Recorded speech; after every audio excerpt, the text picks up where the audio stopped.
ભાઈ રાવણે સીતાજીની છેડતી ન કરી. એ અશોક વાટિકામાં રાખ્યા, ફોર્સ કરે, ટોર્ચિંગ કરે, પણ એને છેડતી ન કરી. અને ઇન્દ્રએ તો ઋષિ પત્ની સાથે છેડતી કરી, બહુ એના કરતા વધારે દુષ્કૃત્ય કર્યું. તો ઇન્દ્ર એ દેવતાનો રાજા અને રાવણ અસુર. શા માટે? એ ભોગ કોને પ્યાર નથી? ભોગી તો કઈ વાત, દેવતા કઈ ઓછા થોડા છે. એ ભોગ તો એને શા માટે ઇન્દ્રને દેવતાનો રાજા કહેવો અને આને અસુર કહેવો? એ શા માટે? ઇન્દ્રને ગ્લાનિ હતી, ઓલાને દુઃખ નહોતું. નહીં, એને કોઈક કીધું, કોઈક સલાહ દેવા જાય તો એને મારતો કે તું સીતાજીને મૂક્યા, તો એને મારે.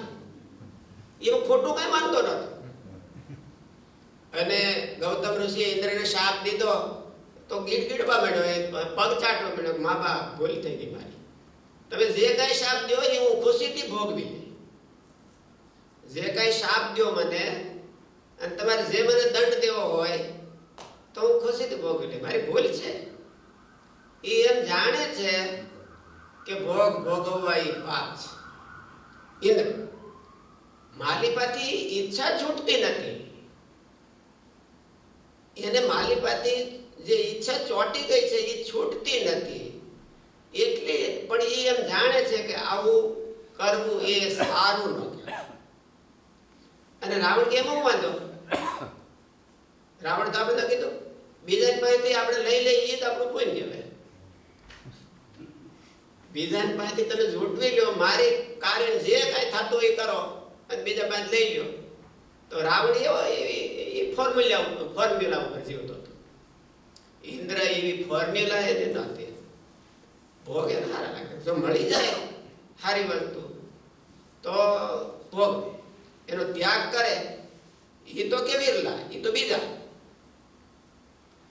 પણ આ ભોગી છે, પણ તોય એ દૈવી છે. એને કોઈ ભૂલ ઓળખાવે કે એની ભૂલ પડી જાય તો એ પગમાં પડી જાય, ઋષિના પગમાં પડી અને કે મને તમે શાપ દો અને શાપ હું ભોગવીશ. રાવણ ભોગવે. રાવણને જે સલાહ દેવા ગયા એ બધાને માર્યા. વિભીષણને સભામાં પાટું માર્યું. એક માલ્યવાન કરીને હતો, એનો સારથી હતો, એને કીધું તમે આવું ન કરાય, એમ કે બોસ આપણે આવું ન કરાય, તો એને માર્યા. મંદોદરી સભામાં મંદોદરીએ સલાહ આપી પણ એને માર્યા નહીં. એટલે બાકી બધાને માર કરે. એટલે એ અસુરવાદ છે. એને આત્મા ને દેહ જુદો નથી. એને કઈ પુણ્ય કરવા જેવું છે નહીં. એને પુણ્ય પાપ એવું કઈ છે નહીં. એને કઈ કષ્ટ સહન કરવાનું એના સ્વપ્નમાં જ નથી. આવે કષ્ટ સહન ન કરતા હોય એવું નથી. એ તો ભગવાનનો કાયદો છે, બધાને કરવું પડે. પણ એને કષ્ટ સહન કરવાનું એવું એમ કંઈક આપણે પુણ્ય અર્થે કે કંઈક પ્રોસ્પરસ લાઈફને માટે, નેક્સ્ટ લાઈફને માટે આપણે કંઈક આ વખતે તૈયારી કરવી, પ્રિપરેશન કરવી, એવું એની લાઈફમાં નથી, એના કેલ્ક્યુલેશનમાં આવતું નથી. એ અસુરવાદ છે. જ્યારે દેવતા ઇન્દ્ર હોય એ ભલે ગમે એટલે ભોગ લાગતા સારા લાગતા હોય. દેવતાઓ તો ભોગી છે અને અમૃત પીવા જોઈએ છે, અપસરાવો છે, બીજું બધું ભોગ માત્ર જ છે. બધા અમેરિકા કરતા વધારે છે. એટલે એ પણ તો એ પૂર્ણ પાપમાં માને છે. દેહથી આત્મા નોખો છે એવું માને છે. અને આ શરીર પડી જાય પછી પણ બીજી લાઈફ છે. એટલે એને હરખ અને શોખ, એચિવમેન્ટ અને લોસ એ છે એવું માને છે. અને એ છે એનો એમ કે એનો પ્લસ એનો દૈવી ભાવ છે. દૈવી ભાવ છે અને એને એટલા માટે દેવતા કહેવાય. નહીં તો ઓલા કરતા કઈ જુદા નથી. ઓલા કરતા એ જુદા નથી. પણ દૈવી ભાવ છે એ મોટા. મહારાજે તો એ દૈવી જીવનું એ જ લક્ષણ કીધું કે પોતાની ભૂલ છે એ પોતાને સૂઝે, પોતાની ખામી છે એને પોતે કબૂલ કરવી, એ દૈવી ભાવ છે. મહારાજે તો ત્યાં સુધી કીધું કે પોતાની ખામીને શોધન કરવી. પોતાની ખામીને શોધન કરવામાં ન હોતી હોય તો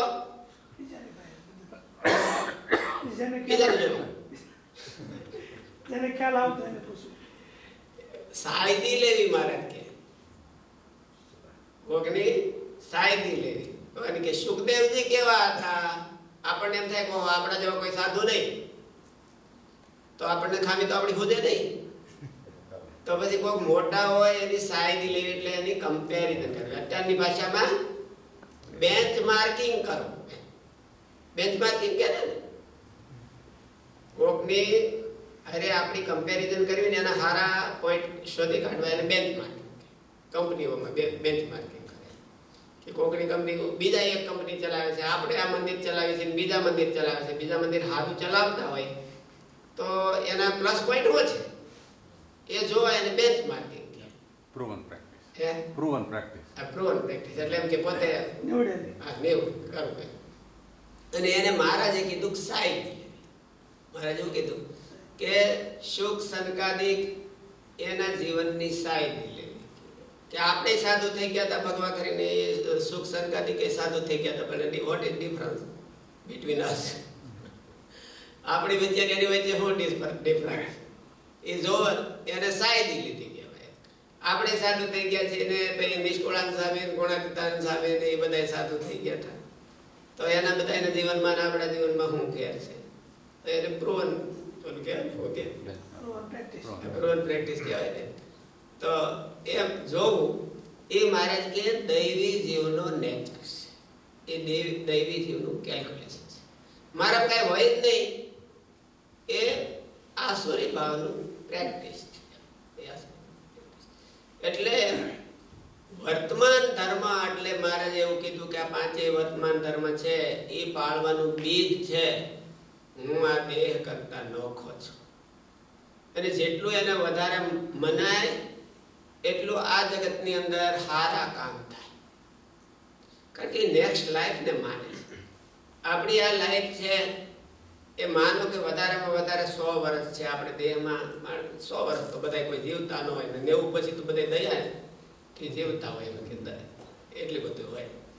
પણ એની પછી પણ આપણે મરી જવાના નથી, દેહ પડી જવાનું છે.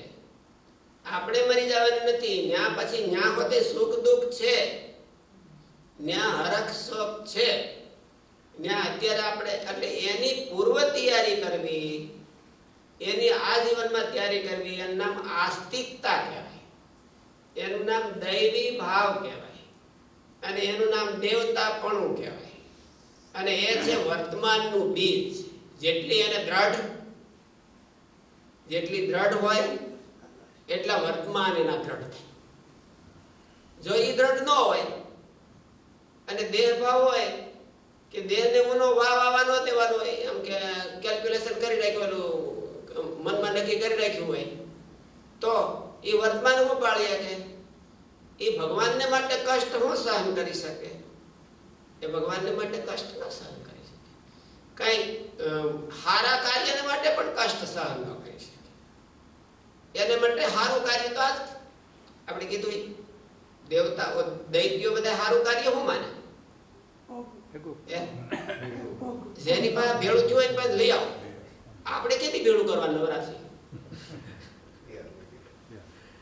તૈયાર હોય લઈ આવો. તો દેવતાએ બધા એવું કર્યું. બલિ રાજા હતા તો એને દેવતા ઉપર ચડાઈ કરીને તિરુલોકીનું રાજ લઈ લીધું. રાવણની બધા એમ જ કરતા કે આપણે કેથી ભેળું કરી રહી? આપણે જેને ભેળું કર્યું હોય એ 2-3 જણા હાટે આપણે એકલા ન પૂગી 2-3 જણા ભેળા થઈને પણ મારો લઈ આવો. એ અસુરોની ફિલોસોફી છે. એ કોઈથી વર્તમાન ન પાળી શકે. વર્તમાન તો એ પાળી શકે કે અહીંથી અક્ષરધામમાં જવું છે તો અક્ષરધામમાં ક્યાંની કમાણી હાલે છે? ક્યાંની કમાણી? અહીંની કમાણી. ઓ ભાઈ, ન્યાની કમાણી અહીંની. અહીંની કમાણી અક્ષરધામમાં જઈને ખાવાની, અહીંની કમાણી દેવતાના લોકમાં જઈને ખાવાની, અને અહીંની કમાણી નરકમાં જઈને ભોગવવાની.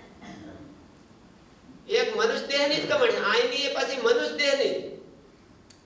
મનુષ્ય દેહમાં જે માણસ હારું નરહું કરે છે એ અક્ષરધામમાં ભોગવે છે.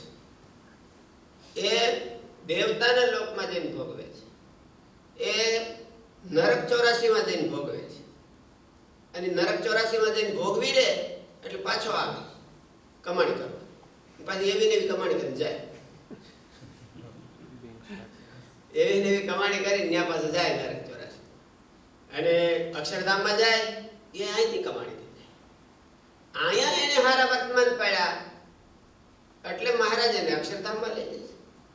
અહીંયા કઈક એને દાન પુણ્ય કર્યું એટલે ભગવાન એને સ્વર્ગમાં લઈ જાય છે. અહીંયા કઈક સારું કરે છે, મનુષ્ય દેહમાં કઈક સારું કરે છે, એની કમાણી બીજા બધા તમામ આખા બ્રહ્માંડમાં યુનિવર્સમાં બધી જ્યાં કોઈ જ્યાં કમાણી છે અને સારી વસ્તુ છે એ મનુષ્ય દેહની કમાણી છે. પણ એને પેલા અહીંયા હોય ત્યારે એવો વિભાગ થવો જોઈએ કે હું આ દેહ કરતા નોખો છું. કોઈ પણ પુણ્યની કમાણી કરતા અને સારી કમાણી કરવામાં દેહને કષ્ટ દેવું પડે છે. એવો કોઈ ધર્મ નથી કે દેહને કષ્ટ દીધા વિના ધર્મ એચીવમેન્ટ થાય. દેહને કષ્ટ દીધા વિના ગ્રહસ્થ હોય તો એ દાન કરે છે તો એમાં કષ્ટ છે જ નહીં. પેલા લોહીનો પરસેવો કરે અને પછી પૈસા મેળવે તો એ કષ્ટ છે. કોઈ પણ એવો ધર્મ નથી કે દેહને અથવા તો દેહ ભાવને કષ્ટ દીધા વિના એનું દમન કર્યા વિના ધર્મ એચીવ થાય એવો કોઈ પણ નથી. રામાયણની અંદર પેલો ભરતજી ને રામચંદ્રજી ભગવાનને બેને વિવાદ થયો. વિવાદ શું થયો કે ભરતજીને દશરથ મહારાજે પાસે કઈ એ બે વરદાન માંગ્યા હતા ને એટલે ભરતજી તો રાજગાદી સ્વીકારવા તૈયાર નતા. બે વરદાન એ હતા કે એકને રાજગાદી ને એકને વનવાસ.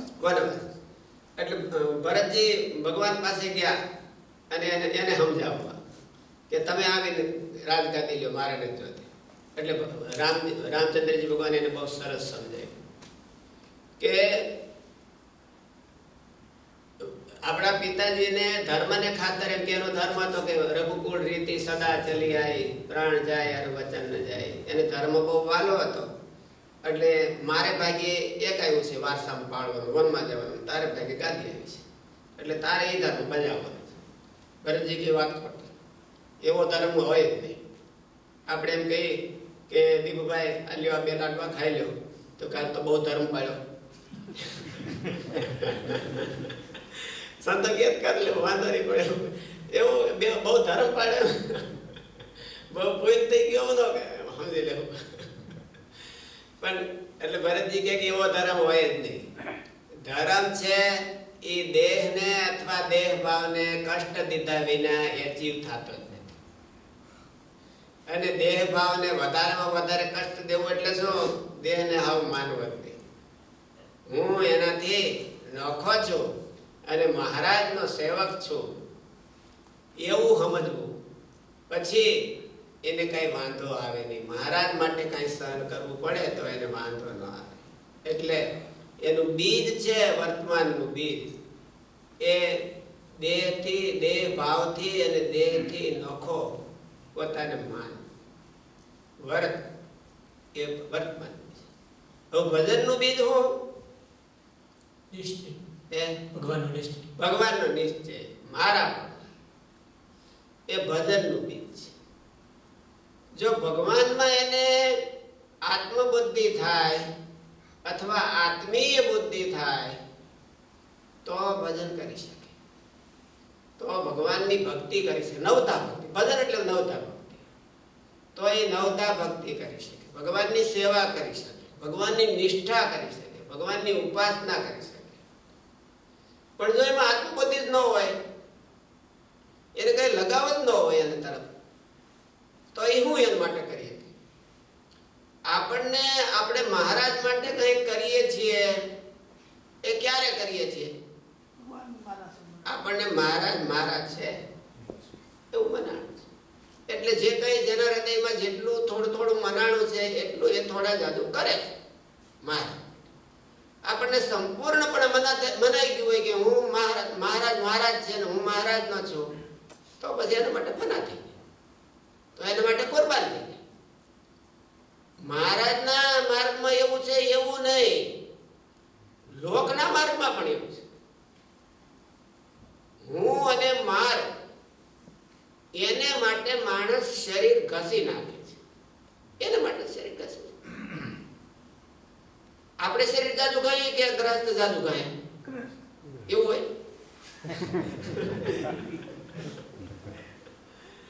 કોને માટે ગાય? જે મારા માયને કોને માટે બહુ આપણે ઓલું ક્લિયર ન કરે, એને શરમાવવું પડે.